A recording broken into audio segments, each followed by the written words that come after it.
कैसे भक्त जो है वो तो भगवान को प्राप्त करेगा, जो भक्त नहीं है वो क्या प्राप्त करेगा, ये पूरा बताते हैं भगवान इस प्रश्न के उत्तर में। हरे कृष्ण। भगवद गीता अध्याय 8 श्लोक संख्या 1 और 2। अर्जुन उवाच किम तद्ब्रह्म किम अध्यात्मम् किम कर्म पुरुषोत्तमम् अधिभूतं च किम प्रोक्तम् अधिदेवं किमुच्यते अधियज्ञ कथं कोऽत्र देहे अस्मिन् मधुसूदन प्रयाण काले च कथं ज्ञेयो अति नित्यात्मभिः। अर्जुन ने कहा, हे भगवान, हे पुरुषोत्तम, ब्रह्म क्या है, आत्मा क्या है, सकाम कर्म क्या है, यह भौतिक जगत क्या है तथा देवता क्या है, कृपया करके यह सब मुझे बताइए। हे मधुसूदन, यज्ञ का स्वामी कौन है और वह शरीर में कैसे रहता है, और मृत्यु के समय भक्ति में लगे रहने वाले आपको कैसे जान पाते हैं। तो अर्जुन ने ये 8 प्रश्न पूछे 2 श्लोकों में। तो हमने बताया था आपको पिछले श्लोक में कि कैसे भगवान इन शब्दों का प्रयोग करते हैं, अधिभूतम, अधियज्ञ, प्रयाण कालेपि। तो उसी से अर्जुन को मान लीजिए एक हिंट मिल गया कि इसके बारे में पूछते हैं। तो यहाँ पे पहले श्लोक में 5 और दूसरे श्लोक में अर्जुन ने 3 प्रश्न, कुल मिला के 8 प्रश्न पूछे। पहले 3 प्रश्नों का उत्तर भगवान तीसरे श्लोक में दे देंगे, उसके बाद 4 प्रश्नों का उत्तर भगवान चौथे श्लोक में देंगे। 4 और 3 7, 8वें श्लोक का प्रश्न ये पूरा अध्याय चलेगा। प्रयाण काले, प्रयाण काले मतलब मृत्यु के समय क्या होगा, कैसे भक्त जो है वो तो भगवान को प्राप्त करेगा, जो भक्त नहीं है वो क्या प्राप्त करेगा, ये पूरा बताते हैं भगवान इस प्रश्न के उत्तर में। तो यहाँ पे अर्जुन क्या बोल रहे हैं, हे पुरुषोत्तम, हे मधुसूदन। पहले श्लोक में क्या बोले, हे भगवान, हे पुरुषोत्तम। देखिए, हर जीव में प्रश्न उठना स्वाभाविक है। हमारे लिए भौतिक संसार में कंफ्यूज होना बड़ा ही स्वाभाविक है। ये संसार अंधकार का है ना, यहाँ पे कोई स्वाभाविक रोशनी तो है नहीं, कोई प्रकाश है नहीं। भगवान सूर्य हटा देंगे तो प्रकाश खत्म हो जाएगा। तो इसीलिए यहाँ पे अंधकार है। अंधकार मतलब अज्ञानता। तो इसीलिए हम कंफ्यूज हो जाते हैं, उसके लिए हमको ज्ञान की आवश्यकता है।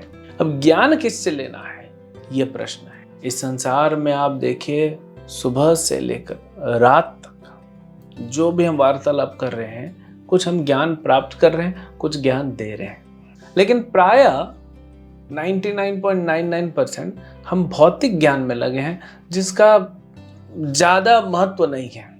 जैसे अखबार, आपको अगर घर में बोलते हैं ना कुछ शीशा साफ करना है या कुछ पैक करना है या कहीं पे कुछ जगह खाली है, चूहा आ जा रहा है तो वहाँ कुछ पैकिंग डालना है, तो जनरली क्या यूज़ करते हैं, अखबार। यानी कि वो अखबार जिसके लिए आपने पैसा दिया वो आया, वो न्यूज़ एक दिन बाद पुरानी हो जाती है। एक दिन भी क्या, आपने पढ़ लिया, अब खत्म, उसका अब ज़्यादा महत्व नहीं है। कुछ न्यूज़ का महत्व कुछ दिनों तक होता है, किसी का कुछ हफ्तों तक होता है बस, क्योंकि भौतिक संसार है। भगवान बताएंगे इसके बारे में। अर्जुन ने पूछा है ना, अधिभूतम, ये तो परिवर्तित है, परिवर्तन होते रहता है, तो यहाँ कुछ स्थायी नहीं है। आध्यात्मिक ज्ञान के बारे में कोई पूछ नहीं रहा है, बहुत कम लोग इस ज्ञान के बारे में पूछ रहे हैं। वो जिज्ञासा आ रही है। अच्छा, जब जिज्ञासा आ रही है और पूछना चाहते हैं, तकलीफ क्या है, बड़े बड़े मगरमच्छ और शार्क मछलियां जो अप्रामाणिक गुरु होते हैं, जो अप्रामाणिक आध्यात्मिक गुरु होते हैं, या अपने आप को कहते हैं कि हम अध्यात्म का प्रैक्टिस कर रहे हैं और हम आपको दिशा बता सकते हैं, लेकिन स्वयं प्रामाणिक नहीं है। वे कैसे बताया गया शास्त्रों में, इनको मगरमच्छ के जैसे बताया। ये संसार है क्या, सागर। इस सागर को पार करके जाना है, लेकिन रास्ते में क्या मिलते हैं, हमने बताया ना आपको, 99% लोग तो इस संसार को पार करने की सोचते भी नहीं, तो वो घूमते रहेंगे। जो कुछ पार करने की सोचते हैं, जाते हैं तो वहाँ शार्क मछली मिलती है और मगरमच्छ मिलते हैं। ये दोनों ही हमको कहा जाते हैं। तो इसीलिए प्रामाणिक गुरु का मिलना बहुत जरूरी है। अर्जुन यहाँ भगवान को पुरुषोत्तम कहता है, उत्तम पुरुष।